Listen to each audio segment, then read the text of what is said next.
नमस्कार विद्यार्थी मित्रांनो, स्वागत आहे तुमचं श्री विज्ञान गुरुकुल या यूट्यूब चॅनलवरती. आज आपण वॉटर ॲब्सॉर्बिंग रूट बघणार आहोत. रूटच्या काय फंक्शन आहे, रूट कसं वर्क करतं ते आज आपण बघणार आहोत. बघा मित्रांनो, root is the main organ of water and mineral absorption. जे रूट असतं ते वॉटर अँड मिनरल ॲब्सॉर्प्शन करण्यासाठी मेन ऑर्गन आहे झाडामधला. झाड जे असतं, जे वॉटर असतं आणि मिनरल असतं ते काय करतं, ॲब्सॉर्ब करतं, म्हणजे शोषून घेतं. कशाद्वारे शोषतं, तर रूटद्वारे शोषण करतं त्याचं. म्हणून त्याला आपण काय म्हणतो, main organ of water and mineral absorption. त्याच्यानंतर in a terrestrial plants absorb water in the form of liquid from the soil. जे टेरेस्ट्रियल प्लांट्स आहे, टेरेस्ट्रियल म्हणजे काय, आपल्या जमिनीवर जे टेरेस्ट्रियल प्लांट्स आहे, आपले ज्या प्लांट्स आहे, वड असेल, पिंपळ असेल, ETC ज्या प्लांट्स आहे, या प्लांट्स काय करतात, जे सॉईलमधलं जे लिक्विड फॉर्ममध्ये जे वॉटर आहे ते काय करणार आहे, ॲब्सॉर्ब करणार आहे. लक्षात ठेवायचं. बघा त्याच्यानंतर however epiphytic plants like orchids absorb water vapour from air with the help of epiphytic root having special tissue called velamen. बघा ज्या एपिफायटिक प्लांट्स आहे, आता ज्या एपिफायटिक म्हणजे काय, एखादा ट्री असतं, त्या ट्रीवरती त्या प्लांट ग्रो झालेल्या असतात, त्यांचे रूट हे जमिनीपर्यंत नसतात, त्या काय झाल्या असतात, त्या दुसऱ्या प्लांटवरती त्या जगलेल्या असतात.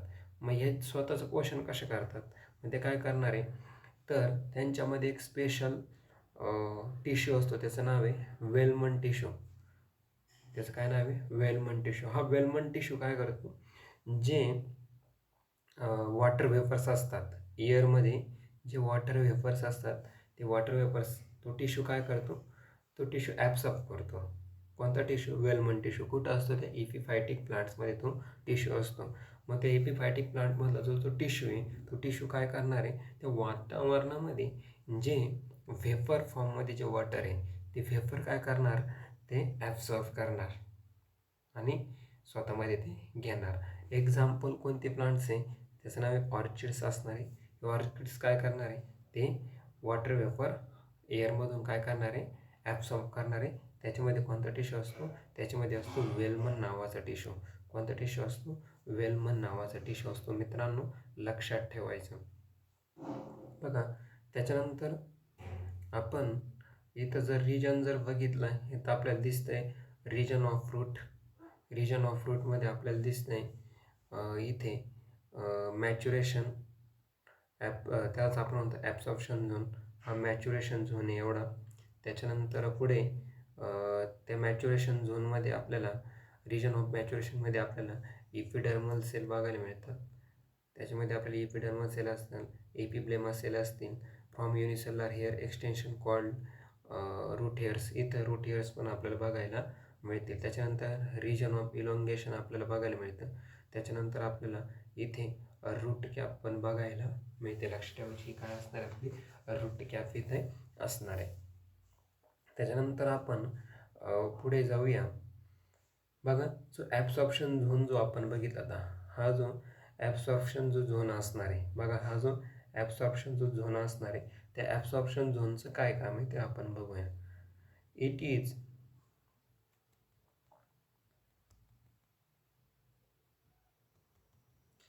Region epidermal cell, epiblema cell produce root hairs. बघा त्या रिजनमध्ये ज्या एपिडर्मल सेल ज्या असतात त्या काय करतात, रूट हेअर्स प्रोड्यूस करतात. त्या ठिकाणी रूट हेअर तयार होते. Root hair are unicellular. जो रूट हेअर असतो तो कसा असतो, युनिसेल्युलर असतो. लक्षात ठेवायचं. They increase the surface area of root. ते काय होतं, इंक्रीज सरफेस एरिया जो असतो तो रूटचा तो इंक्रीज करते. They help absorption of water and minerals from the soil. ते जे रूट हेअर असतं, ते रूट हेअर काय करतं, वॉटरचं जे ॲब्सॉर्प्शन करतं. कुठून, सॉईलमधून.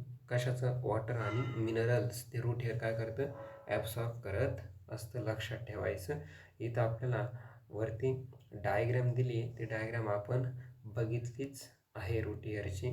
बघा इथं आपल्याला रूट दिले, त्याला रूट हेअर इथं दिलेले आहे. त्याच्यानंतर आपल्याला काही क्वेश्चन बघायचे या पॉईंटवरती. त्याच्यामध्ये पहिला question, which the main organ of water absorption in a plant root असणार आहे. वरती लिहिलेलं PYQ आहे, पण ही प्रॅक्टिस क्वेश्चन आहे मित्रांनो, समजून घ्या. ही PYQ नाही आहे, पण हे काय प्रॅक्टिस क्वेश्चन आहे. Which of the main organ of root absorption in plant, कोणता ऑर्गन आहे. आपले तर ॲन्सर पण दिलं आहे, आपण ही ॲन्सर आहे, हे ॲन्सर आपण नोट डाऊनसुद्धा करू शकतात आणि क्वेश्चन पण लिहून घेऊ शकतात. त्याच्यानंतर बघा मित्रांनो, आपल्याला बघायचं आहे structure of root hair. Root हेअरचा आपण स्ट्रक्चर बघणार आहोत. मेन पॉईंट आपला structure of root hair. Root हेअरचं स्ट्रक्चर कसं आहे बघा. Root hair is a cytoplasmic extension of a epiblema cell. बघा मित्रांनो, रूट हेअर जे असतं सायटोप्लाझमिक एक्सटेन्शन. सायटोप्लाझमिक एक्सटेन्शन म्हणजे काय बघा, इथे जी आपली सेल आहे त्या सेलमध्ये असतं सायटोप्लाझम. मग जेव्हा रूट हेअरचं फॉर्मेशन होतं तेव्हा त्या सायटोप्लाझममध्ये काय होतं, एक्सटेन्शन तयार होतं. म्हणजे सायटोप्लाझम असे बाहेर यायला सुरुवात येते. त्याला आपण म्हणतो सायटोप्लाझमिक एक्सटेन्शन ऑफ इपिब्लेमा सेल. इपिब्लेमा सेल म्हणजे काय, सेल वॉलच्या ज्यावरून ज्या सेल वॉल जी असते त्या सेल वॉलच्या वरून ज्या सेल असतात त्याला आपण इपिब्लेमा सेल असं म्हणतो. तर काय होतं, इथं सायटोप्लाझमिक एक्सटेन्शन होतं. लक्षात ठेवायचं, सायटोप्लाझमसुद्धा असा तणाव तयार होतो, सायटोप्लाझमसुद्धा खेचल्या जातो. आणि तिथं कुठं तणाव तयार होतो, हा सायटोप्लाझममध्ये तयार झाल्यानंतर बाहेर ह्या जी सेल वॉलची जी वरची लेयर ती इपिब्लेमा सेलने बनलेली असते, तिथं पण हा तणाव तयार होतो आणि कशाचं फॉर्मेशन होतं, रूट हेअरचं फॉर्मेशन होत असतं. लक्षात ठेवायचं. त्याच्यानंतर नेक्स्ट आपण बघणार आहे.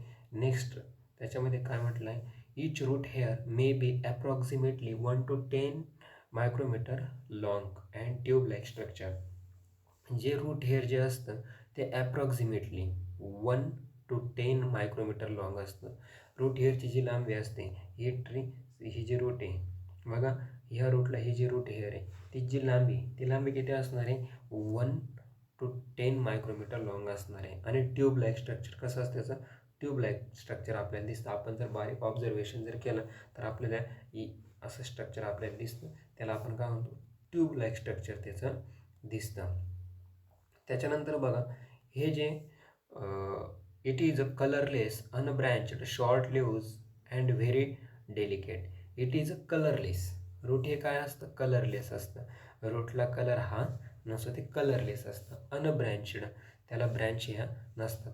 शॉर्ट लिव्ज इपेटर म्हणून व्हेरी डेलिकेट ते असतं. हे एक रूट हेअरचं structure colourless, unbranched, short lived म्हणजे थोडं शॉर्ट असतं, and very delicate. Short lived म्हणजे काय, त्याचं लाईफ स्पॅन अगदी काय असतं, शॉर्ट लिव्ड म्हणजे काय, त्याचं लाईफ स्पॅन कमी असतं, त्याला आपण काय म्हणतो, शॉर्ट लिव्ज असं म्हणतो. अँड व्हेरी डेलिकेट ते असतं. त्याच्यानंतर it has a large central vacuole surrounded by thin film of cytoplasm, plasma membrane and thin cell wall which is a 2 layered. बघा मित्रांनो, याच्यामध्ये लार्ज सेंट्रल व्हॅक्युअल्स असतात. बघा, ही तुम्हाला जे व्हॅक्युअल दिसतात इथं, हे लार्ज सेंट्रल व्हॅक्युअल्स आहे. त्याच्यानंतर हे डॉट दिसत आहेत आहे. त्याच्यानंतर थिन फिल्म ऑफ सायटोप्लाझम, त्याच्यामध्ये सायटोप्लाझमची थिन फिल्म असते. हे जे मध्ये असते सायटोप्लाझम, त्या सायटोप्लाझमची थिन फिल्म असते. Plasma membrane and thin cell wall which is a 2 layered. बघा, जी सेल वॉल जी असते ती असते 2 लेयर्डनी बनवलेली, आणि दोन्ही वरचा एक लेअर आणि त्याच्यानंतर मध्ये असतं प्लाझ्मा मेम्ब्रेन, आणि परत मध्ये एक असते दुसरी सेल वॉल. 2 लेअरने ही सेल वॉल बनलेली असते, लक्षात ठेवायचं. त्याच्यानंतर आपण पुढे जाऊया. Next, cell wall 2 layered. Outer layer is a compose by pectin. जो सेल वॉल आपण बघितलं, सेल वॉल ही 2 लेअरनं बनलेली असते. जो आउटर लेअर जो असतो तो कंपोज झालेला असतो पेक्टिन. त्याच्यानंतर जो इनर लेअर जो तयार झालेला असतो, inner layer made up of a cellulose. जो इनर लेअर जो असतो तो तयार झालेला असतो सेल्युलोज. सेल्युलोज म्हणजे काय, एक टाईप कार्बोहायड्रेट्स, शुगर आहे ती एक सेल्युलोज कार्बोहायड्रेट सेल वॉल तिने तयार झालेली असते, पेक्टिन आणि सेल्युलोज. नेक्स्ट आपण बघूया, cell wall is a freely permeable but plasma membrane is selectively permeable. आता सेल वॉल ही फ्रीली परमिएबल आहे आणि प्लाझ्मा मेम्ब्रेन जे आहे ते सिलेक्टिव्हली परमिएबल. प्लाझ्मा मेम्ब्रेन कुठं असतं? दोन्ही सेल वॉलच्या मध्ये. आउटर लेअरची जी सेल वॉल आहे ती आणि इनर लेअरची जी सेल वॉल आहे ती, तर दोन्हीच्या मध्ये असतं प्लाझ्मा मेम्ब्रेन.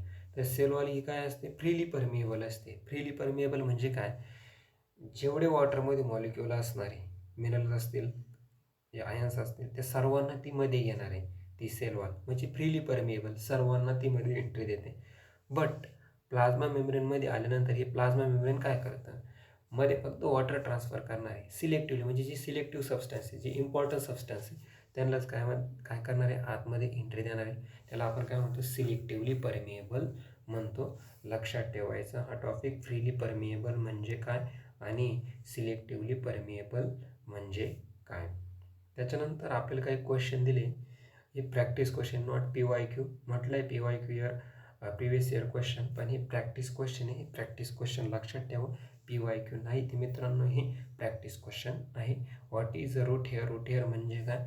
इथं आपल्याला ॲन्सरसुद्धा दिलेले आहे. रूट हेअर म्हणजे काय, तुम्ही ते स्क्रीनशॉट करू शकता, प्रॅक्टिस पण करू शकते. रूट हेअर म्हणजे काय? Root hair is a cytoplasmic extension of epiblema cell. त्याच्यानंतर how long is root hair?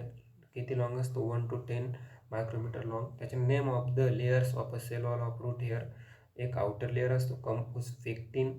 त्याच्यानंतर इनर लेअर जो असतो कंपोज मेड ऑफ सेल्युलोजने तो बनलेला असतो. Cell wall is cell wall freely or selectively permeable? Cell wall is a freely permeable असतं आणि तुम्हाला माहिती आहे सिलेक्टिव्हली परमिएबल कोण असणार आहे. त्याच्यानंतर root hair is unbranched, true or false? मग ते असणार आहे अनब्रँच आहे. त्याचा आन्सर असणार आहे ट्रू असणार आहे. लक्षात ठेवायचं, आन्सर असणार त्याचं काय? ट्रू. त्याच्यानंतर आपण नेक्स्ट व्हिडिओमध्ये water available to roots for absorption ते आपण बघणार आहे. जे ॲब्सॉर्ब करण्यासाठी कोणतं वॉटर अवेलेबल असतं जमिनीमध्ये ते आपण बघणार आहे. ते कसं अवेलेबल होतं ते पण बघणार आहे. तुम्हाला जर व्हिडिओ आवडला असेल लाईक करा, शेअर करा आणि चॅनलला सबस्क्राईब करा. धन्यवाद. थँक्यू.